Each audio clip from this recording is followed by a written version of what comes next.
And we're back. Welcome back, everybody. So it's day 2, section 7.1, Introduction to Hypothesis Testing. You are going to be there. What would you like? Oh shoot, I forget what I was going to ask. Oh, do you have any control over? I don't know. Go ahead. Like They find if they find a stream, I was probably right. because I would love My favorite. This does Him and Hamlin's was actually my all-time favorite. Like I would say, if Hamlin's stream, I would watch it. but I like I was sitting He's so funny. I like Big One and his little voice things or whatever he did. Yeah, but he didn't get during like that streaming like pretty early. Yeah, He was like kept going for a while. So He was, is it sick. possible if Hamlin's it's 1 sick and 1? too, Let's get good stats. Because that's like this class would be short and very Hamlin's really tight. Oh. Today was my last day at that house. I can play your company now. Okay, so here's I don't know. Dan Harold was the one, like, I don't schedule that. Right. Okay. You gotta I'm be just ready. saying, like in I the would be future. happy to talk to him about that for you, but I feel like I'm just relaying the information that I really don't understand 100%. I got He it. might I'll then knock come back it to me out. and say something, and I'm just gonna have to come back to you. Yeah. Give So me that little if you don't mind having that conversation Yeah. with him, Yeah. he would be the one very soon to have that. Because he comes up with that, right? He comes up with that. That's what I thought. Cool. All right, here we go. Here we go. Good Friday today. Hey, no school next Friday. Right, that's nice. 4-day week. All right, so hypothesis testing. Remember, hypothesis test is basically you're making a statement about either the mean or the standard deviation, and you're going to test that statement, right? You're going to test that claim. We have 2 types of hypotheses. We have the null hypothesis and the alternative hypothesis. The null hypothesis is the one that includes the equality, and the alternative hypothesis is the one that does not include the equality. Now, your claim can go in either one, okay? I hope we understand that. Your claim could be either in the alternative or the null hypothesis. And it's important that you make that claim specifically so that it will go into the null or alternative hypothesis, and you'll see why. One last thing, remember that the complement of the null is the alternative, right? The complement of the null is the alternative. So because we have these 2 options of either rejecting the null or not rejecting the null, remember that we never make a statement about the alternative, right? In a roundabout way, we make a statement about the alternative if we choose to reject the null. But we never make a definitive statement about the alternative hypothesis. If we choose to reject the null, we are implying that the alternative is true because it is the complement. And remember, failing to reject the null hypothesis is the same thing as saying not guilty instead of innocent, right? It's like I don't have enough information to state that this person is guilty. I don't have enough information to state that I can reject the null, but I just say I'm just going to fail to reject the null. I'm just going to say not guilty. Not necessarily saying that person is innocent, just saying that it is not guilty. And then we have these 2 types of errors, right? The type 1 error occurs if the null hypothesis is rejected when it's actually true. A type 2 error occurs if the null hypothesis is not rejected when it actually is false, right? And remember, it kind of depends on the situation. I think we ended here, right? This was the last thing we did. It kind of depends on the situation, which one is worse, which one is more serious, right? We would rather cause undue panic than get people sick, right? Type 1 error is saying, oh, the chicken is bad, even though it's really not. The type 2 error is saying, okay, the chicken's good, you're good, even though it's going to get people sick. That's not great. All right. In a hypothesis test, the level of significance is your maximum allowable probability of making a type 1 error. Yeah, that we are going to be talking about the level of significance a lot. It is denoted by the Greek letter alpha. Yeah, that cursive letter A, that is alpha. Whoop, that's not a pen. Alpha. Okay. Looks like fish. Yeah. Alpha. That alpha is going to be called your level of significance. And by definition, your definition is saying, okay, it's the maximum allowable probability of making a type 1 error. Okay, it's the maximum allowable probability of making a type 1 error.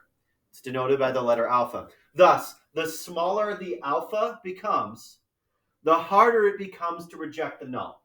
Okay? The smaller the alpha becomes, the harder it is to reject the null. The harder it is to make that definitive statement that the null hypothesis gets rejected and therefore accepting the claim or accepting the alternative, right? So the alpha, as I increase or decrease my alpha, if I increase my alpha, it's harder to reject the null. If I decrease my alpha, it's easier to reject the null. So as you increase your alpha, you're making a stronger statement, right? If I choose to reject the null with a smaller amount of alpha, right? If the smaller it becomes hard to reject the null. So if I decrease my alpha, and I say, okay, my alpha is 0.1, and then I increase it to 0.01, right? If I say increase, but that's decrease, right? That's if I decrease it to 0.01, that is a stronger statement. Okay, if I can reject the null at the 0.01 level, it is a stronger significance than if I can reject the null at the 0.1 level, right? Because if I decrease the amount of alpha, that means if I make that alpha level smaller, then it's harder to reject the null. You can think about it this way. We're going to be looking at that bell curve again, and here is going to be your alpha, okay? And there will be z-scores and t-scores associated with that alpha based on what you had. And then we can say we can choose to either reject or not reject if the z or t-score comes out to be smaller or greater than that alpha. Okay, statistical tests and p-values. After the preliminary work, we then have to find a sample and calculate statistics based off of that sample. Once we have our claim defined, once we have our alternative and null hypotheses defined, we then have to do the legwork. We then have to run the numbers. We then have to crunch the numbers and say, okay, does our statistics refute or accept our claim? Do I reject or not reject? The statistic that is compared with the parameter in the null hypothesis is called the test statistic. Okay? The thing that you are comparing with the parameters, right, is your test statistic. Okay? The statistic that is compared with the parameter in the null hypothesis is called the test statistic. And the reason why we don't call that like the mean or the standard deviation is because that could change. I could be comparing, x bar to mu. I could be comparing s to sigma. But what I am using within my calculations is called your test statistic, and then you compare it to what you're talking about in your null hypothesis. Okay? And then we can say, since my null hypothesis, since it actually came out less than or greater than, I can then say I can reject or I can fail to reject the null hypothesis. So when you hear me talk about test statistic, that's just the thing that we're working with in our problem that compares to the null hypothesis. If the null hypothesis is true, a p-value of a hypothesis test is the probability of obtaining a sample statistic with a value as extreme or more extreme than the one determined from that sample data. So we're going to be looking at our p-value, which is basically the thing that tells us that whether we can reject or not reject the null. If the null hypothesis is true, a p-value of a hypothesis test is the probability of obtaining a sample statistic with a value as extreme or more extreme than determined from the sample data. So basically what I'm going to be looking at here is I've got this range of values here, and I'm going to say, okay, my level of significance tells me my alpha, right? My level of significance tells me my alpha. And then I'm looking in here, okay, does my test statistic fall here? Then I can choose to reject my null. If my test statistic falls here, I cannot reject my null. It's the ability to reject or not reject, and that's what we're comparing with the p-value. Okay. And that alpha is always going to be determined for us, right? We're always going to be saying, okay, with a 0.1 level of significance, with a 0.01 level of significance, with a 0.001 level of significance, can I choose to reject or not reject? And that's all based on comparing those values. Okay. Okay. If the alternative hypothesis contains a less than, then the hypothesis is called a left-tailed test. Okay, this is going to be important here. If the alternative hypothesis contains a less than, then the hypothesis test is called a left-tailed test. There's a difference between a left-tailed test, a right-tailed test, and a two-tailed test. Okay. So if the alternative hypothesis contains a less than, now what does that mean? What's the sign in the null then? Greater than or equal to, right? But if the alternative contains a less than, then it is called a left-tailed test. The area has an area of the tail has an area of P. That's your P value.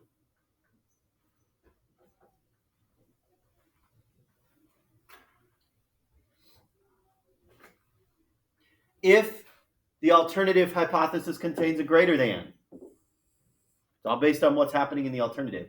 The greater than, okay, you've got an alpha right there. The tail has an area of P.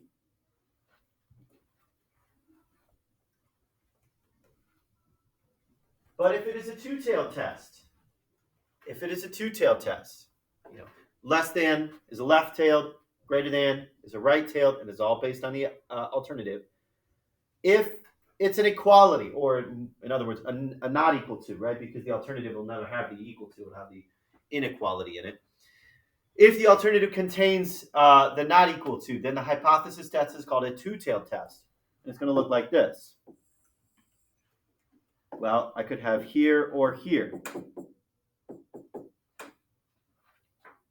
And your alpha will tell you where that falls. Your level of significance tells you where that falls. Now, the interesting point about this is that the p-value is p divided by 2. Okay, the area is p divided by 2. Okay? Why is that the case? Well, think about the one-tailed tests, either left tail or right tail. If I say something is greater than, if I say mu is going to be greater than 3, can it be really low? Sure, I don't care, right? Because it's just one range of values on the upper side. If I say, okay, mu is going to be greater than 3, or less than 3, it doesn't matter. If I don't use the equality, then it could be one extreme, but it doesn't matter about the other extreme. But if it's a two-tailed test, if I say not equal to, well, then it could be really big or really small. The extremes on either side both matter, right? The extremes on either side both matter. Therefore, that's why it's a p over 2 instead of just p. So we have a right-tailed test, we have a left-tailed test, we have a two-tailed test.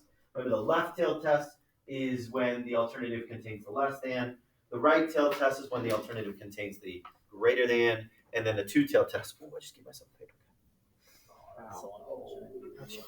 Thanks.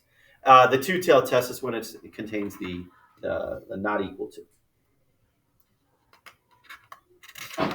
Yeah. All right, let's take a look at some examples here. Define whether they're. Let's take look at the alternative, the null, state the claim, and also take it one step further and say, is this a right-tailed test or a left-tailed test? For each claim, state the null, alternative. Define where the claim is, and then state whether it's a right-tailed or two-tailed, right-tailed, left-tailed, or two-tailed. An airline brags that their average ticket costs less than $100. Okay, is their claim the alternative or the null? The alternative, right? So I say my average bag is less than $100. Okay, therefore, and that again is my claim. That is the airline's claim. So they're putting their claim in the alternative hypothesis. All right, so therefore, okay, this is going to be greater than or equal to 100. So the null hypothesis is greater than or equal to 100. Okay, is that a left tail or right tail test? Left tail test, because the less than, right? It's over here. So this is a left. This is a left tail test. All right, a car company states that the newest model gets at least 38 miles per gallon on the highway. A car company states that the newest model gets at least 38 miles per gallon on the highway. Let's identify null and alternative. Is their claim the null or the alternative? the null, at least, right? Mu is greater than or equal to 38 miles per gallon. Okay, so that's my claim. And that means mu is less than 38 is my alternative. Left tail, right tail? Left tail. It's left tailed again. Okay. Because the alternative has a less than. The governor of Texas states that the average number of violent crimes committed in the state on any given day is 2.1. Okay? Is his statement the null or alternative? The null. So I could say mu is equal to 2.1, therefore mu is not equal to 2.1, and my claim was up here. Two-tail. Right, this is a two-tail test. Because, it's interesting that he makes this statement that it is 2.1. What would be a better statement to make? I mean, if you're talking about the government, right? I mean, he's trying to promote his state and not say it's bad, right? Let's just say that. Let's say that is his angle. What is a better statement to make? It's less than 2.1, right? He wants to say it's or less than or equal to 2.1, basically, right? If he's putting his statement in the null hypothesis, okay? Because this way, the way it's worded right now, I could reject the null even if it's way lower than 2.1, right? We think that it's going to be, we could reject the null either if it's way above 2.1 or way below 2.1, depending upon what our angle here is, right? If he's trying to pass a bill to get more, legislation saying we need more, stricter laws or something like that, well, maybe he wants to show that it's high. Or maybe if he's trying to say something like my state is pretty safe, well, then he wants to show that it's low. We got to state it depending upon what we're trying to, what our angle is here. Okay, so how do we make this decision? How do we make this decision whether we reject the null or fail to reject the null? So what we're going to be using we're going to be using p-values. To use a p-value to make a conclusion in a hypothesis test, we compare the p-value with alpha. Okay, we're going to be comparing our p-value against alpha. If p is less than or equal to alpha, we reject the null. If p is greater than alpha, we fail to reject the null. That is our defining statement right here.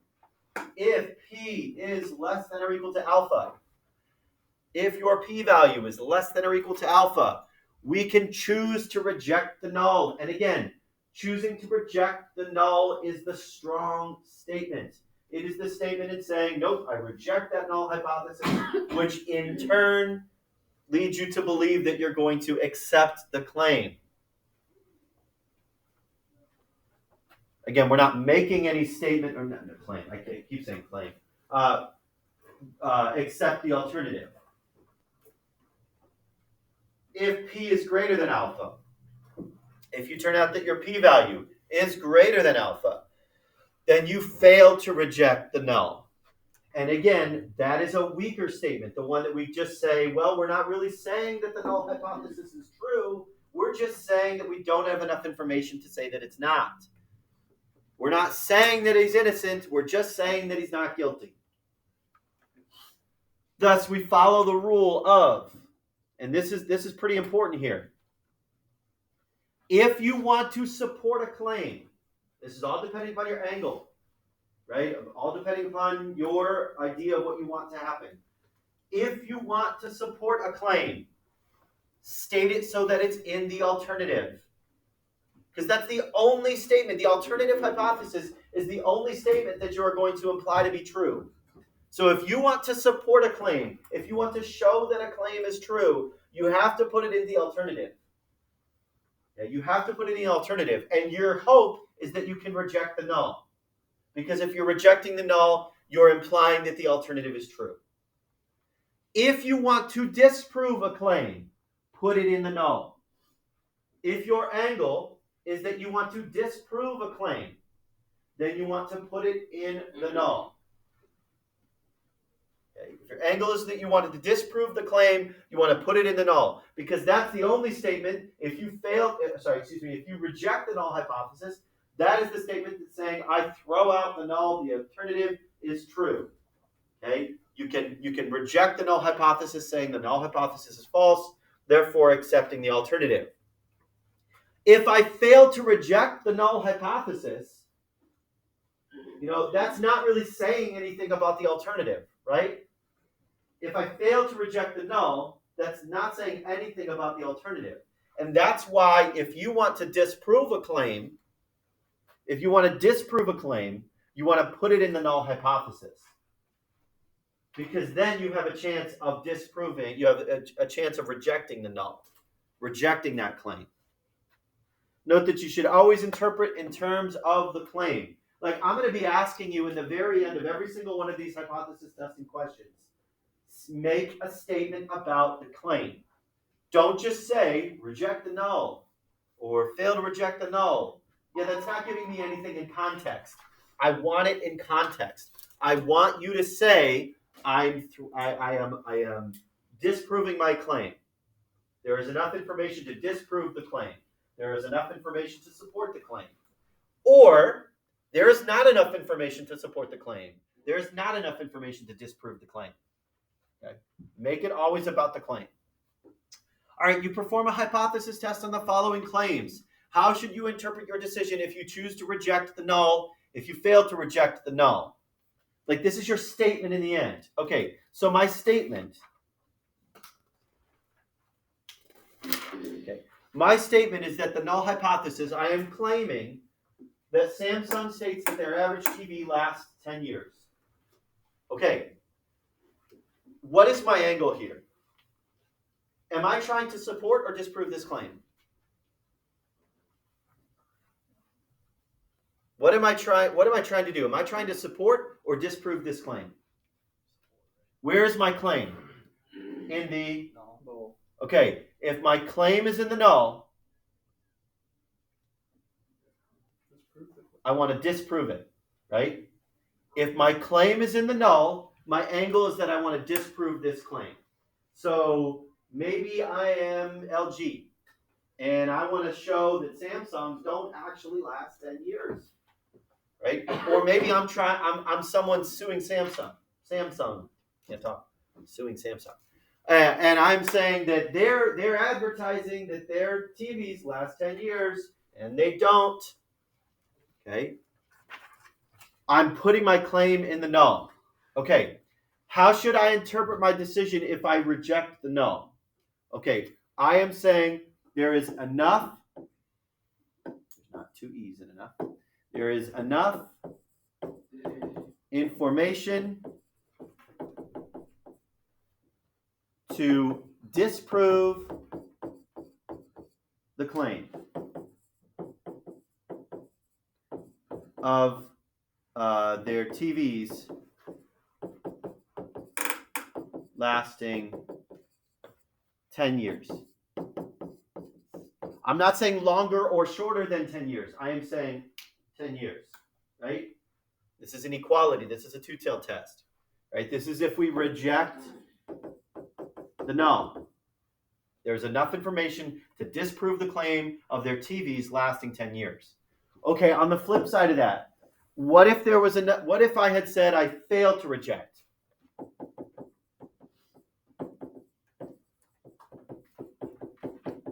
Okay, if I fail to reject the null, I am not saying that the null is true, right? You never say the null hypothesis is true. All we can do is say there is not enough information to disprove the claim.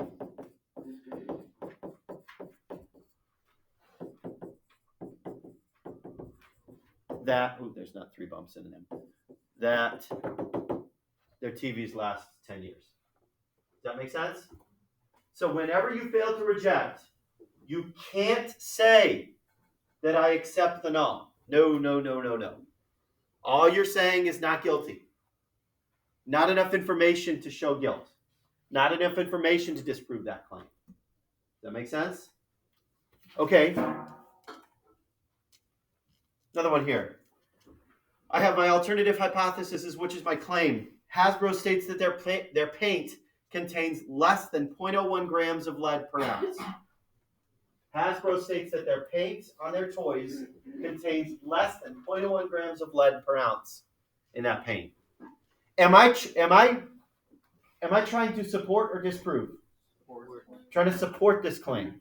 So maybe I am a lawyer for Hasbro, right? And there's people trying to come at me saying, no, there's paint in there. I'm going to say, okay, we have stated that there's less than 0.01 grams of lead per ounce. I'm going to run a hypothesis test to show that's actually true. I want to show a hypothesis test to actually support this claim. Okay, so what would be my null hypothesis if this is my alternative? What's my null hypothesis then? That it contains greater than. Yeah, it contains greater than or equal to 0.01 grams of lead per ounce. All right, that being said, if I reject my null, what am I saying then? I am saying that I have enough information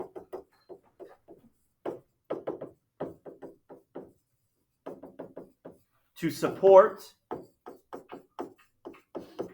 my claim, or Hasbro's claim. It's not my claim. Hasbro's claim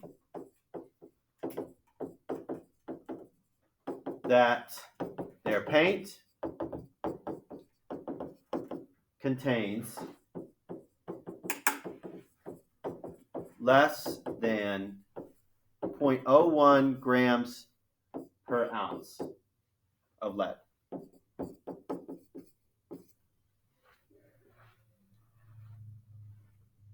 Does that make sense? If I choose to reject the null, I am implying that the alternative is true, right? I am implying that the alternative, my claim, is true. There is enough information to support this claim. Okay, if I fail to reject the null, what is my statement in the end?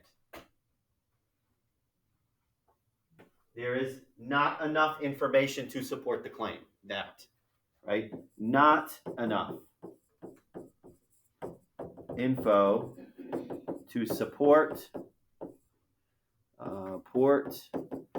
the claim that, I did it again, that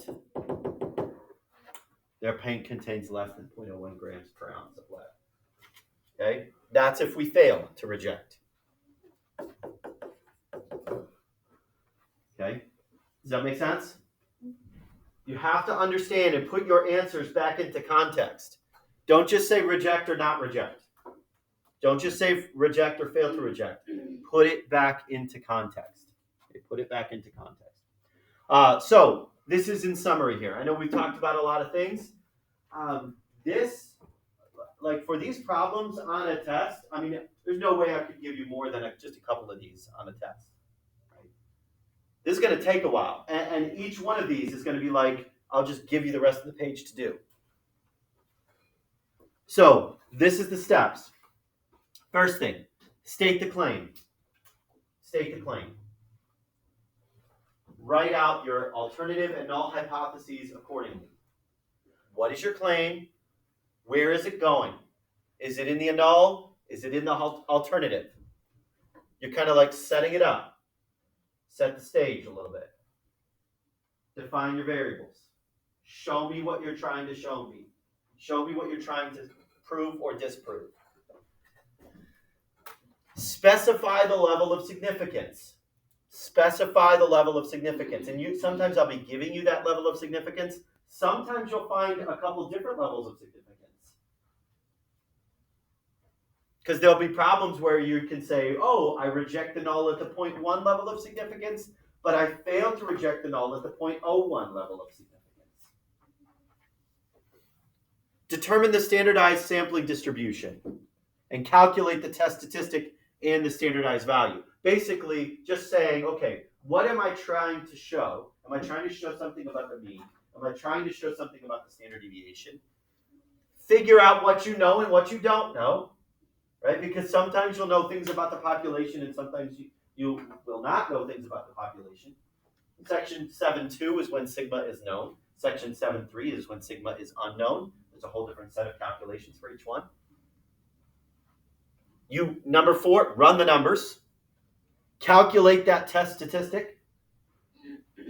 And the standardized value. That what I'm calling the standardized value there is your t-value or z value. Find your z-score, find your t-score, whichever one that may be. The standardized value. Step 5, find the p-value that is associated with that z or t-score, right? Go to your table, find the area under the curve, find that probability. Step 6 is make your decision. Look at your level of significance, look at your p-value, see which one's bigger. Remember, we talked about when you can fail to reject and when you can reject. Based on that p-value and how it compares to your level of significance. And then don't forget to always write your statement in the end. Write your statement in the end. Write a statement to interpret the decision in context of the original claim. I am not going to be giving you like answer blanks along the way for all of this stuff. This is just kind of like an open-ended question, right? Think of this as like your statistics like essay. Not really essay. It's not that long. Proof, yeah. Kind of like proof. Yeah, I know. Proof. So again, state the claim. Write the null and alternative. Specify the level of significance. Determine the standardized sampling distribution. Calculate that test statistic and standardized value. Z-score, T-score, all the stuff associated with it. Find the p-value. Make your decision based on how p relates to alpha. Make your decision. Write a statement to interpret the decision in the context of the original claim. All right. So last thing we're going to do here. The FDA is researching the effect of a new drug on patients with high cholesterol. One of the claims is that after 5 months of taking the drug, the average person had a cholesterol level lower than 210. Whoa, that's all together. Lower than 210.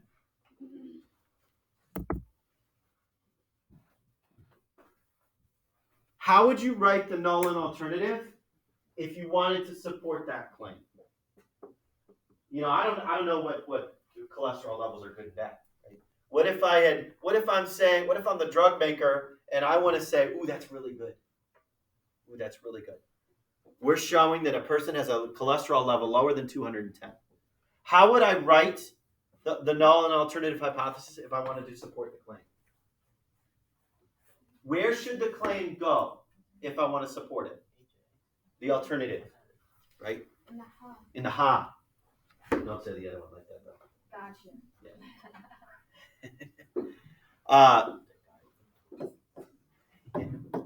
Oh, no, don't do that. Oh, shoot. Okay, so in the ha. Okay, that's where the claim should go. Mu is less than 210. Right? That's our claim. Your claim should go in the alternative. Okay, so what would be the null then? Greater than or equal to. Okay, if I flip that, what if I had said, I want to reject this claim? Now, where does the claim need to go? In the null, right? If I wanted to disprove or reject the claim, I want it to go in the null. So how do I have to write it then? Is it the same statement? No. Because if I want to reject this claim, how do I have to write it? As an equality, right? As an equality. So I've got to say less than or equal to.